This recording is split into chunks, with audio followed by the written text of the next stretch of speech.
Hi, it's Connie Dieken. I am just back fresh from a keynote in Colombia, South America, and I wanted to share some of the lessons learned with you. That's because we are all increasingly speaking with global audiences now. And what do you do when language is a barrier? I mean, the barrier I had was I don't speak Spanish, and all of them do. See how that could be a problem? As a matter of fact, since I was brought in as the only American, they were all wearing headsets and had an interpreter to tell them what I was saying. So, how would you deal with that?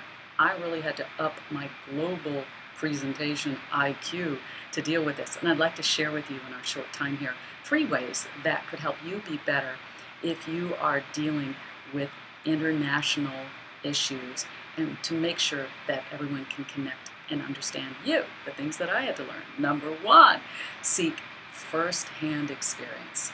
The very first thing I did when I realized I was heading to South America was contacted someone else who had been there before. And I tell you what, I got some great advice. And one bit of advice was, Connie, don't go to South America and just start being all business. They need to connect with you. They need to warm to you. They need to feel like they know you. And so, as I thought about that, I thought, okay, what am I going to do here?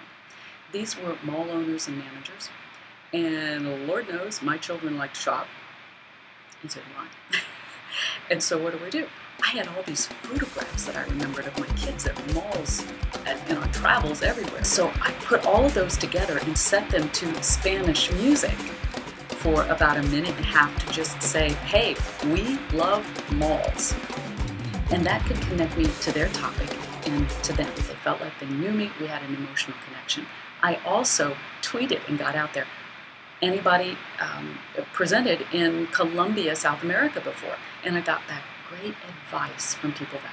So that's number 1. Number 2, create bilingual slides.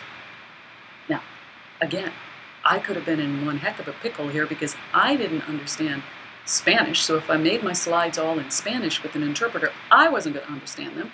And most importantly, I couldn't make them in English because they wouldn't understand them. So what's a presenter to do? Aha! I thought, I'm going to create bilingual slides. Here's a look at what I mean by that. And the key that I learned is that one language needs to be visually dominant.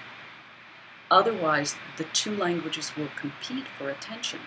But since their language was Spanish, I made that in the biggest font, and then mine was then done in the smaller font with a different color. So that worked for me, worked for them.